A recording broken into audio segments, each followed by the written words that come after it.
start by saying I feel like I want to hear from y'all rather than me talking to you, because there's so many experts in the audience, and so I hope that there is one or two things that maybe I can contribute to the conversation. But I know a lot of what I'm going to talk about, a lot of us in the room have dealt with, have researched ourselves.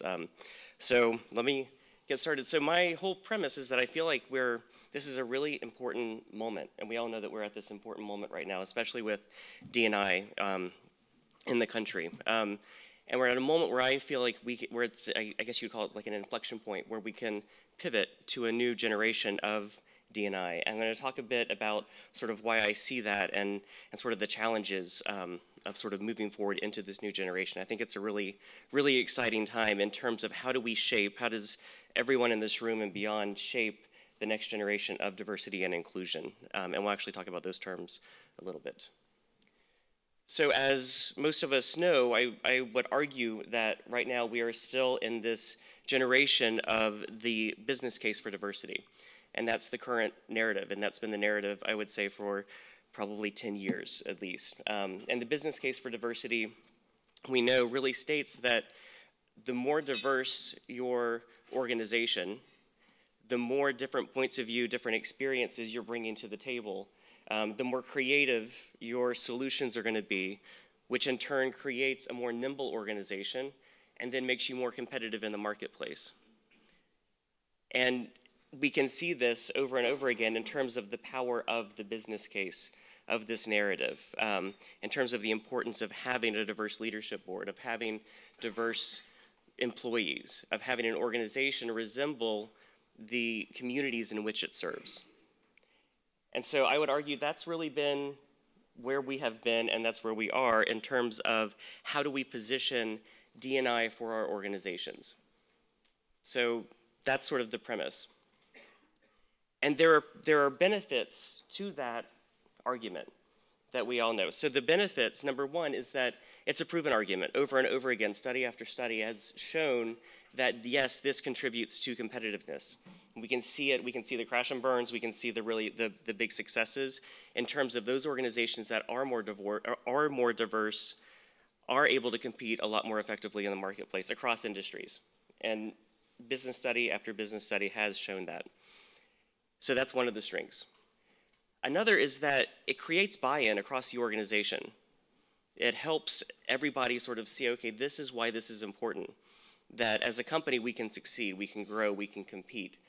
And prior arguments in terms of diversity, well, I would argue would probably be better, more substantive arguments in terms of just it's right, did not receive the same kind of buy-in that this business case has had. So that's been proven as well. Third is that it enhances recruiting. It helps sort of focus recruiting, of sort of starting with the premise of, okay, if we need to have a more diverse leadership and more diverse organization, then we need to have our recruiting efforts sort of mimic that, to parallel that, to be able to enhance our recruiting, to have a more diverse employee base, diverse leadership. And so those are all the good things in terms of this business case for diversity. But here's where I see us at this opportunity to move beyond the business case. I think we're ready to do that, because there's some real risk that I've seen emerge in my own research and others' research, especially like in the last 2 or 3 years. And the first, and this is probably my biggest soapbox, is that I feel, and I've seen this in participant research that I've done, is that it's commodified diversity. That if somebody's identity is tied to the bottom line, then that doesn't value the identity, it values the bottom line. And the business case, I think, is good to a point, but it can't be the only point, right? And we're starting to see this more and more, because and I've talked to a lot of different employees in my studies who have said, yes, this is great, I've had this great opportunity, but every time I see myself represented in company literature or company communication, it's tied to the bottom line. And we need to figure out a way to value identity beyond just the money that it brings into an organization. And so my number one sort of big soapbox point is that this business case, while it works, it also commodifies diversity. And that's not really, I would say, the end goal, hopefully. Number two is that the other risk is that it stops inside the door. And what I mean is that, yes, it's enhanced recruiting, and there are numbers out there, there are reports out there that show that organizations have done a better job recruiting diverse talent and having a more diverse employee base. But what happens once you're inside the door? How are people treated once you're in the organization? How are you valued? And how does the organization convey those values? I always talk, in fact, I was talking to my public relations students last week about how public relations needs to be the ethical conscience of the broader organization. We have to be the ethical conscience of the organization's operations. And then I define ethics, one of the pieces, I define it as an organization's values in action. And so how are we translating our values in action when it comes to truly valuing diversity? If it stops inside the door, if we have rested on the business case, we've recruited a diverse employee base, and they're here, what then? Because that's just the first step. And so that's another really big risk. The third is accountability. So certainly there's accountability in terms of numbers of recruiting. Different companies say we need to make sure that we increase these percentages, right? But where's the true accountability in terms of creating an inclusive environment? Diversity is one hand, is the first step, inclusion is the other. What is the phrase? I love the traditional phrase that diversity is being invited to the party, and inclusion is being asked to dance. And so I think that's where we need to really think about in terms of the inclusion aspect. And so this is where I see sort of where we've been and the risks that are associated, and we see these risks sort of emerging more and more with that. I wanted to bring in one of my studies, and it's probably like 4 years old now, but I still think it's really relevant in terms of showcasing these risks in action. So I did a study through PRSA. I sent it out to 5,000 members. It was like a 30-question, 3-part survey. I had about 356 respondents. It's only a 7% response rate, but it was actually the highest response rate that PRSA had that year, which was, I don't know, take or leave, what, you know. So, so I was proud of it, but and research probably not the best, but it still paints a picture in terms of these risks in action, these risks at play. You can take a look. I don't know if anybody over here can see the details, but here's the participant professional profile. We had a really good mix in terms of mid-level employees, mostly mid-level employees, but a lot of different industries from corporation, PR ad agency, education, nonprofit, government, other. So a good cross-section of industries. Also different profiles. It was mostly white, which represents the industry, I guess, with 76% white. 61% mid-range, that reflects the mid-level, 76% female, 10% LGBTQ.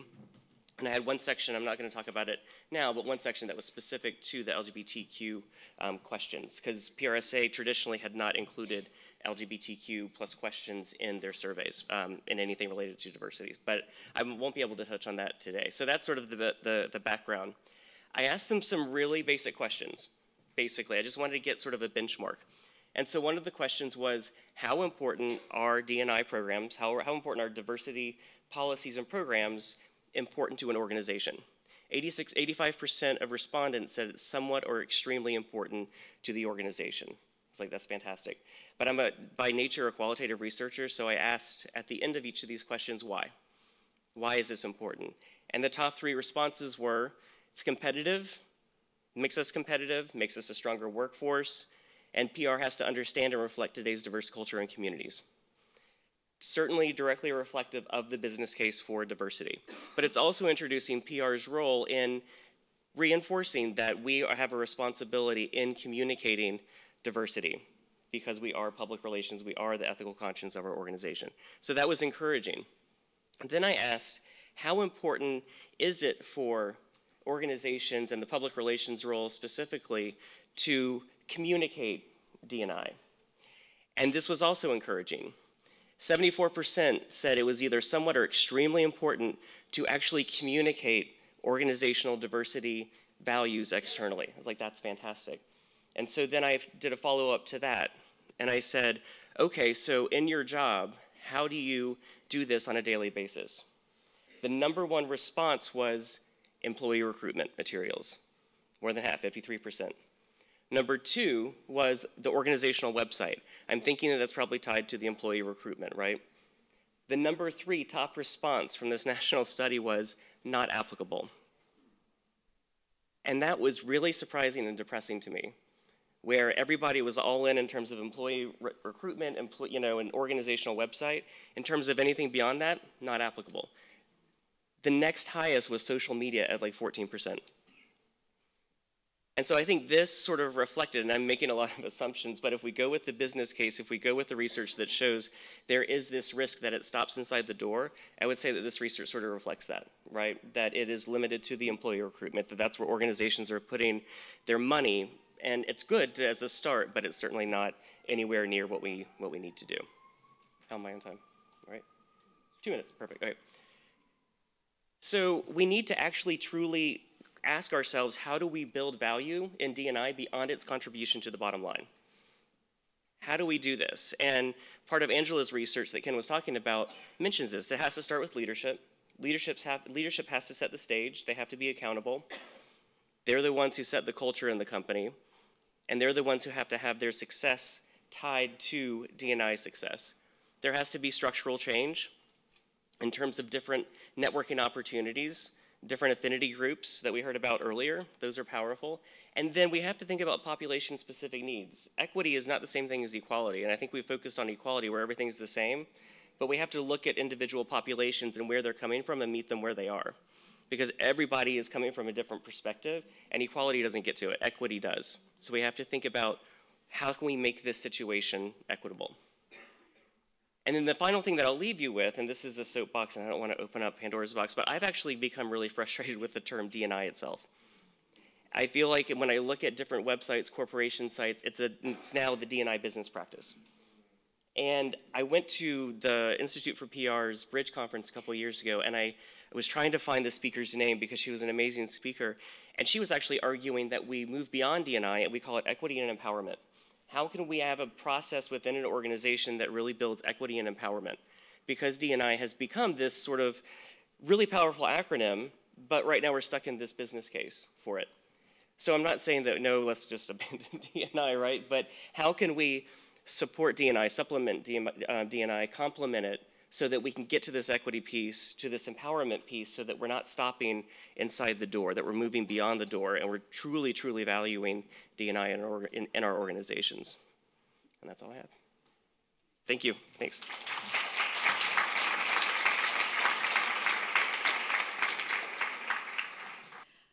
Well, first of all, I just want to say thank you for being here this morning. It's just great to see such a great group here who are interested and engaged in this conversation. Is it? Okay. Thank you, Ken. Thank you, Dean, for starting us off with some very good points, important points related to the diversity and inclusion, or maybe something else, conversation that we are here to have this morning.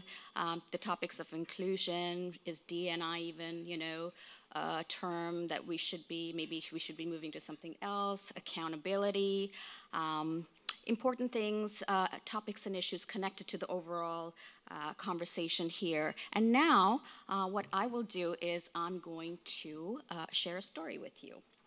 And this is the story of the Planck Center's engagement with diversity and inclusion, specifically diversity and inclusion research. In our line of work, we believe in the power of stories. Stories help us make sense of reality. Well-known communication scholar Walter Fisher, who popularized the narrative paradigm back in the 1980s, made a very powerful case for the communicative power of stories. He said that human beings are homo narrans, or storytelling creatures, and that we make sense of our lives and what's going on around us in the form of narrative. In fact, stories are so natural to how we communicate at an everyday level as we go about our day that we don't even realize we're telling or listening to stories most of the time. So here's our D&I story of research from the Planck Center. About 6 years ago, the Planck Center board decided that the center needed to take up the D&I charge in a more robust way and position itself as a leader and catalyst in this effort. But we knew that we first needed to get a better grasp on the D&I reality on the ground. So we undertook a meta-review. This was a broad investigation of the academic research and the trade press discourse and coverage over the last 3 decades. And our goal was to first understand how people have been discussing D&I, what are they emphasizing, and what's getting left out, because we know that oftentimes what gets left out is as important as what is included. So this review revealed some of the following themes, you could say, and some of the things that have already been mentioned will pop up here. Here are some of the themes that emerged from this meta-review. The industry is a very poor reflection of the diversity in society. Inclusion is crucial for diversity to succeed, but it's not getting the attention that it needs. There is a better understanding now of the urgency of D&I, but not enough understanding of how to address it or perform it, such as setting goals, measurement, and so on. Men constitute about 30% of the industry, but hold about 70% of the senior, especially the senior leadership positions. Race and ethnicity need more attention as a diversity category. Diversity is defined mainly in terms of race, ethnicity, and gender, and this definition needs to be broadened. Diversity needs to be an organic part of work culture, not an add-on, not like a book and then you have a chapter on diversity, or here's the diversity add-on. It needs to be. Heide Gardner last year at the summit that we had a very nice phrase. She said, diversity needs to be the lens through which we view everything. It doesn't need to be this sort of added component. D&I needs to be perceived as a moral and business matter. It doesn't have to be an either-or case, something that Dean touched on, and that we tend to think it has to be one or the other. There can be a balance between the two. It doesn't have to be one or the other. The pipeline to senior leadership positions when it comes to D&I is especially low.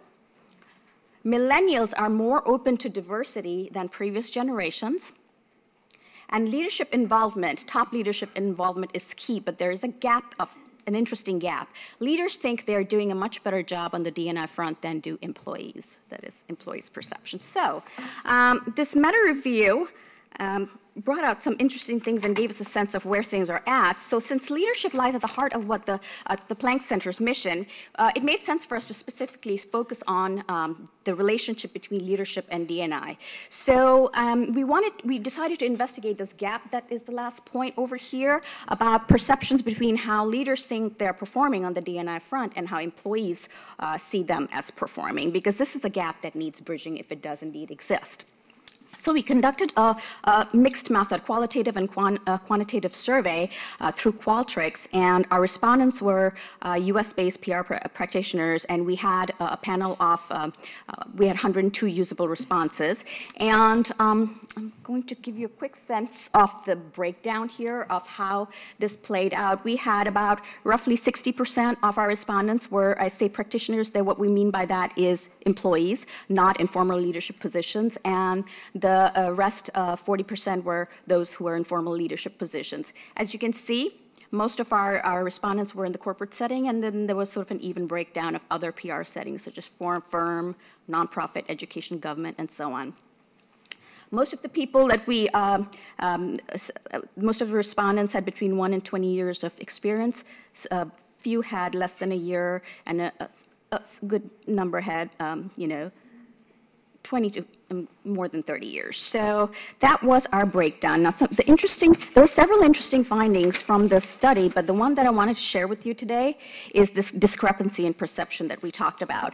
And I won't be able to, I don't have time to get really too much into this, but this will sort of, if you just kind of glance at it and take a look, what this is saying is we asked employees and leaders questions about perception, and we asked leaders these questions. As a leader in my PR agency or unit, I am, and those were the questions. Supportive of D&I efforts, personally involved in initiatives, able to create a shared vision within the organization, able to challenge the status quo if necessary, and able to bring about positive change within the organization. We asked leaders that. We asked employees that too. Are your leaders able to do all these things? And if you can see the blue lines, this is the first one is employees. The second one bar is the leaders. And leaders, for most part, have a better impression of how they're performing on these factors or issues than the employees. So if you have more questions about this chart, I will go to it again later, but or talk about it during Q&A. But there were some other interesting findings from the qualitative part, and that was that gender, when we're talking about women, are making some advances on leadership front, but other areas still need attention. There's a need to advance new ways of thinking about D&I that shake up old repetitive scripts that have not been very effective. Maybe so far in bringing about the change we desire, we need to tell a better story because, as I started out by saying, story is reality. There's a need for a more expansive conception of diversity, and inclusion needs to be definitely talked about more, and I hope we can do that today, during our conversation. How much time? 3 minutes? Okay, I can do that. All right. So, in addition to this research that has sort of been more stage-by-stage research, Dr. Kenn Brown, who's here, our colleague from the University of Alabama, he and Dr. Damien Weimer, who's also, I think, here, who's the new chair at the UA Ad PR department, they've been doing some, and Dr. Kenn Brown is a Planck scholar, they've been doing some very informative studies on diversity in the educational setting, and specifically focusing on race and gender. And I hope at some point you can connect with them, today and maybe learn more about that. The Planck Center has also supported other D&I research projects and initiatives of such sister organizations such as IPR, PAGE, and PRSA, because as I mentioned earlier when I started, we see ourselves as being playing the role of a catalyst and working with other organizations to really move this conversation forward. Since last year, we've been looking closely at the pipeline into the industry. A lot of you are here today, future leaders. That is, students and educators are also part of that. There's a lot of work on industry and D&I, but hardly any on the pipeline. And as Dr. Brown and Weimer and Zhu said in a very recent 2019 article, quote, diversity must start in the classroom level in order for emerging practitioners to embrace diversity at the professional level. End quote. This is very well stated and so on point. So we started investigating how educators and student leaders who are really engaged in D&I are perceiving this issue in the industry and in education. And we did 20 in-depth interviews, 10 with students and 10 with educators. And here are some of the themes that emerged from the student interviews. Overall, they feel there's a need to, again, you see some themes are emerging over and over again here. A need to widen the radar for what we include in the definition of diversity. Inclusive cultures are a must for diversity to flourish and for retention, otherwise we keep spinning our wheels because, as you said, Dean, what happens once you come inside the door, right? Students understand that the state of D&I in the industry is not where it needs to be, so they have a good sense of that, but they also see that some advances have been made. Students see leaders as most responsible for change and for encouraging inclusive cultures. So they are looking at leaders and see them as being in an important role here for change to happen. Students feel that educators need to diversify the PR curriculum more.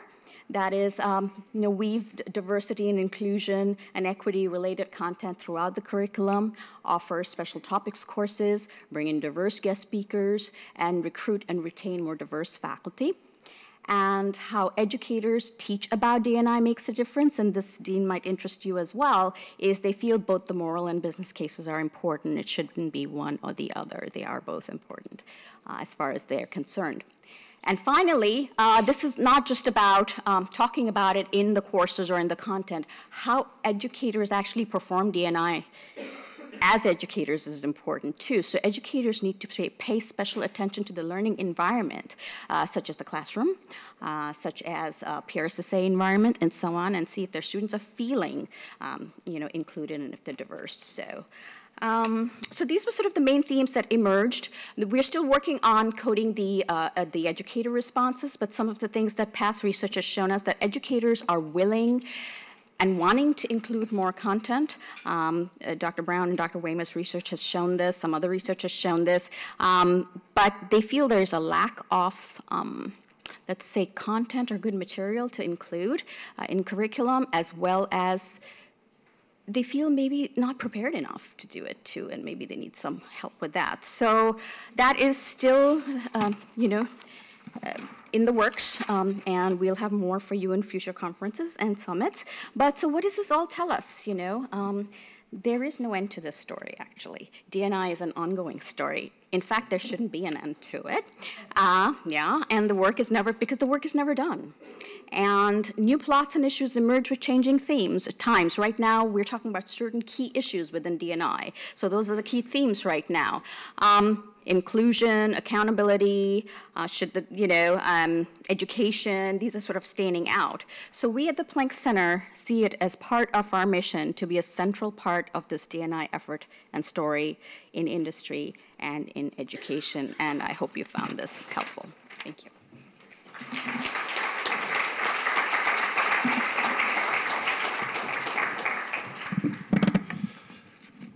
We would like to open the floor as quickly as possible to take your questions. Before we do that, very briefly, some observations and some comments from our speakers. And I think one of the things we might take from the presentation is perhaps the need to fracture the semantics of D&I.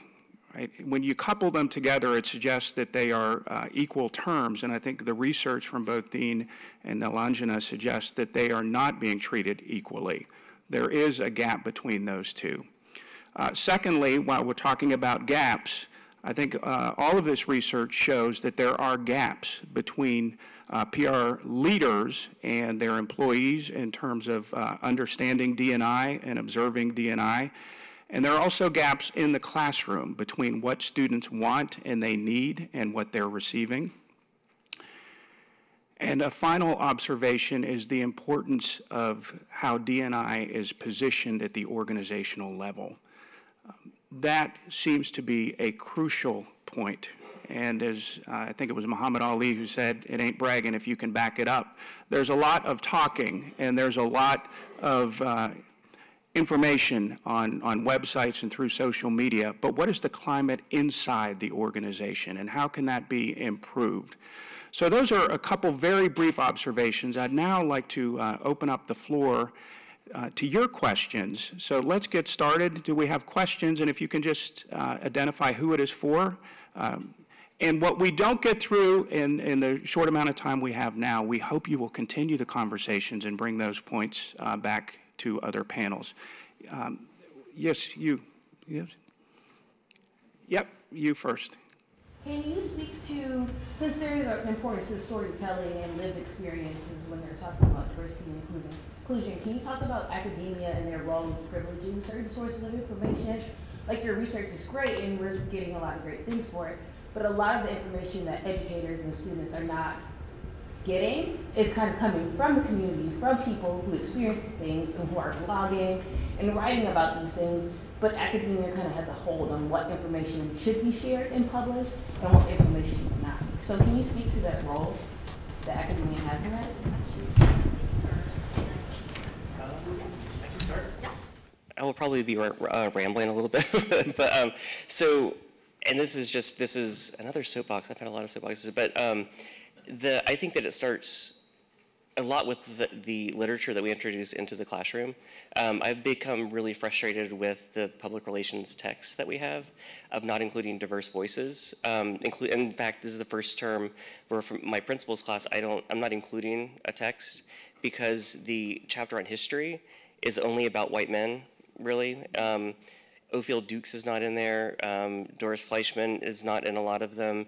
And I'd rather supplement that in my own classroom rather than have to rely on a canned thing within a textbook, which takes a little bit more work, but I think that the onus is on us as academics to be able to see that, to be able to see, like, even in just basic text, what's not there, and then to take a step back and be like, how can I fix that if I can't go around?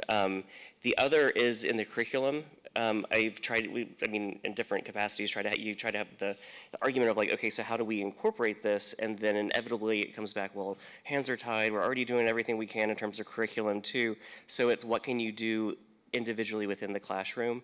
And again, the onus is on the professor, her or himself to be able to say, okay, well, I'm going to change this one class within this set course. If we're not able to change courses or add courses, then we need to, within those courses, have individual classes. At a unit level, one of the things that our Dean Juan Carlos Molleda is doing is he actually has started a Dean's Advisory Council comprising underrepresented groups and students within our school and meets with them probably twice a month to see, okay, what are you not seeing? What are you hearing in the classroom, not hearing, and what would you like to see, just to make sure that that is, that's on the radar as well. I'm not sure if that gets to the question, or if that, does that help? Okay, good. Nilanjana, would you like to add anything to that? I think that's an excellent question. Thank you, Dean, for starting us off on that. I completely agree. We do have some ability, as if the system isn't producing enough content, or the curriculum that is not giving us what we need for our classrooms, we can definitely go beyond. As you said, pull from other materials which may not be strictly academic, so to speak, or a textbook. I know that my colleague Ron Culp here is starting a course, offering a course. He's using the book Diverse Voices that PRSA just put together, and this is the kind of thing we need to be doing. We just have to start pulling from other areas, and just to say that there's not enough content, yes, point noted, but we can do something about it, and we can pull from stories and blogs and have guest speakers come in and supplement what's missing in that sort of way. So I fully agree with Dean on that. There are ways we can do it. The educator has to be willing to do that, and students can also ask for it. Thank you. We had a question in the back here. Yes, ma'am. Thanks to Nilanjana for the shout out about diverse voices. I'm actually in the book. But that's my question is very simple. Are you guys going to make the slides or your presentations available to the group? Sure. That would be really helpful. Thank you. Yes, sir. David Brown, Temple University. 3 quick points, please. One, about the academic. One thing I would like to see, we can put more pressure on publishers to change the text, because what we're doing now are kind of one-offs, which is good, but it's limited, so we want to look at that. Second thing is about how we might be able to share different resources.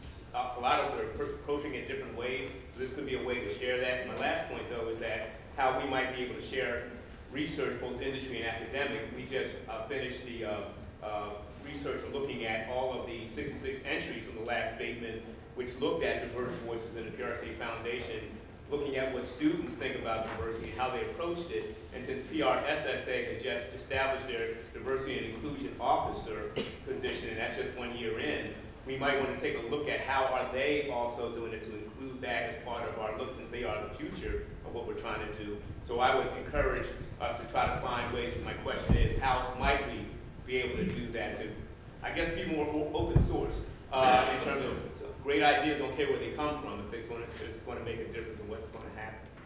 I just wanted to add, the Planck Center does have a link off of its website for resources, and we do have a pretty extensive sort of diversity and inclusion resources, academic as well as non-academic, sort of trade press and books and so on, that, if you are interested, or if you're an educator, you want to include in your classes, you can look there too. So we've sort of started that work in a way, and we need more.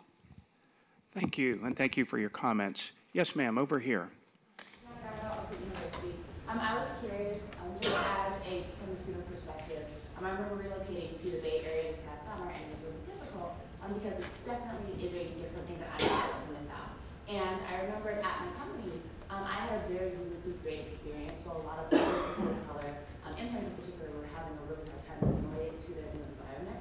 So I was curious, just from the academic side, seeing either D&I Research, looking at what specifically at companies, what can be done to increase inclusion, as far as things that are just standardized across the entire board. So I remember for me, affinity groups were great, specific mentors to be able to help them. But again, not everyone does that. So maybe just share a little bit what you found in your research that can kind of be standardized across the industry, so that there is a better chance of changing the narrative. Well, actually, our second panel gets exactly into that, and I don't want to steal their thunder, but the one thing I will say is that inclusion is something that has not been talked about enough, and so you're right on point over here. We need to be looking more at, we've talked a lot about recruitment and diversity in terms of recruiting diverse people into organizations, but how to keep them is the inclusion part, right? And what is successful. Now, the complicated thing about diversity and inclusion is it's hard to have something standard because diversity means different things in different contexts too, and what aspects of diversity need to be sort of prioritized or focused on also can change according to context and time and environment and so on. So I think while it's hard to have any kind of blanket suggestions for what to do, the important thing is figure out what will help that particular organization and their employees feel like they belong and can bring all of themselves to work. And if something's not working, what are those things, and try and find that out. But panel 2 is going to get into that more. And I would add to that, I think it's at the organizational level to be able to define for them what does this mean. I also think, and this is, I think we're at another inflection point with this exact question, because when I was at Coke, there was like the beginning of, it was a long time ago, but it was at the beginning of these affinity groups, right? So you had the African American group, you had the LGBTQ plus group, and now I think that we need to really focus on the intersectionality of identity, and I think that needs to update. And so if you're a queer woman of color, like what affinity group do you fall into, right? And so you can't have those silos anymore. And I think that the organizations need to update that. From an academic perspective, I did a study looking at where I was interviewing the heads of 17 of the largest LGBTQ campus student groups, asking what they're seeing, and they said, we're trying to catch up with the terminology and catch up with the identities of our students, because used to it was like, here are the resources that we have for the gay male, for the lesbian, for bisexual, for transgender, and all of them said that they always do these different research reports of incoming classes. And half of the schools that I interviewed, they said, well, we always ask this question, do you identify as LGBTQ? Of those people who identify, then we say, how do you identify? And suddenly in the last 5 years, most who are identifying as LGBTQ identify as queer. They do not want to be in a certain bucket. And so these leaders and campuses were saying, but we have all of this literature and the resources for helping somebody if you're trying to come out as a gay man, if you're trying to come out as a lesbian, if you're transgender. We have those, but we don't have the other resources to keep up with these intersections of identity. So I think that I think that's a new conversation. I think it's a conversation we need to have. We are very short on time, so we have maybe one more question we can take before we have to wrap it up to stay on schedule. I saw this hand up over here first. I'm sorry. Please go ahead. Hi, thank you so much for speaking. My name is Mar, and I'm a fourth-year public relations major at the University of Florida. My question for you, Dr. Bardhan, is I really appreciated your insights on the discrepancy in leadership in PR. As you pointed out, 70% of us are women, whereas we only consume 30% of the leadership roles. So how do you suggest that we start to rectify that? So, like, as women, should we position ourselves in a different way, or is it more so on the current leadership team? And like, for those of us who are students that starting to mention perfection, how do we begin to approach that?